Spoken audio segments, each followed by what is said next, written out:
I thought a little bit more about how to explain your need to distance yourself from somebody, or for others to respect the boundaries that you have, right? Um, my husband is an amazing person, very kind, but I don't know if it's because he's a man and men have boxes in their heads, where something comes in and then they can shut their box and go on to the next thing, right?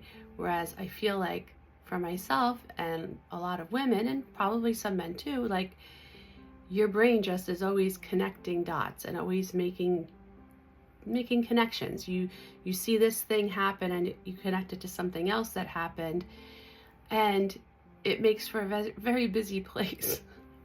But also I think it has to do with the fact that some people have a high threshold for dealing with other people, right? Like my husband, he can't think of even one person that he has an issue with, because he just kind of accepts everybody, and nothing permeates him. He doesn't take anything personally, but he also doesn't notice when people are doing things that are not okay. And so since he doesn't notice, he doesn't have to take action, right? For me, I notice everything, right? I've got very strong intuition. I understand people. I've worked with people for a long time. And when I see patterns of behavior that are on the narcissistic side, doesn't really have empathy for others and is kind of like a taker, or whatever the situation is, just you get a sense for people. If I know after giving that person chances it's not going to change, then the only thing I can change is my reaction to them, which wears you down over time sometimes, or I can remove myself.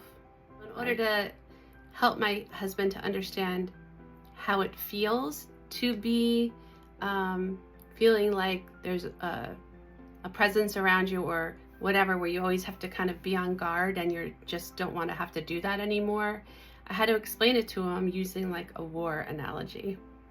So if you ever have to explain this to somebody who is not, doesn't feel things kind of the same way that you do, sometimes it feels like you have an enemy approaching. You have a trench or a barrier that you can stay behind to protect yourself from whatever might come. And maybe nothing's going to come. Maybe there'll be an hour or however long where there's nothing happening.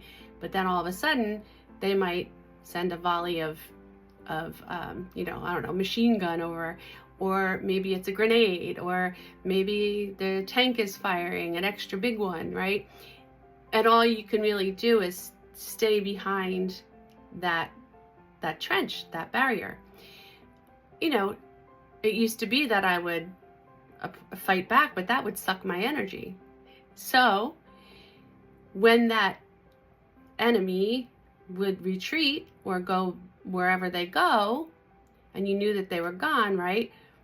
Then you can take down the barrier. You can get up, move away from the barrier, move away from the trench, and relax and just be comfortable knowing that nothing's going to come flying at you. So basically, when you're around the person in question, you have your defenses up. You're on guard all the time. It is hard to just relax and enjoy yourself because you just don't know what is going to happen. By removing yourself from that situation, or making sure that contact is very, very minimal at the very least, you ensure that your life, your daily life, your life with your family and friends and everything is so much more comfortable and enjoyable. That is what finally helped him to understand. No, I cannot be in a large party situation that I know is going to go a certain way.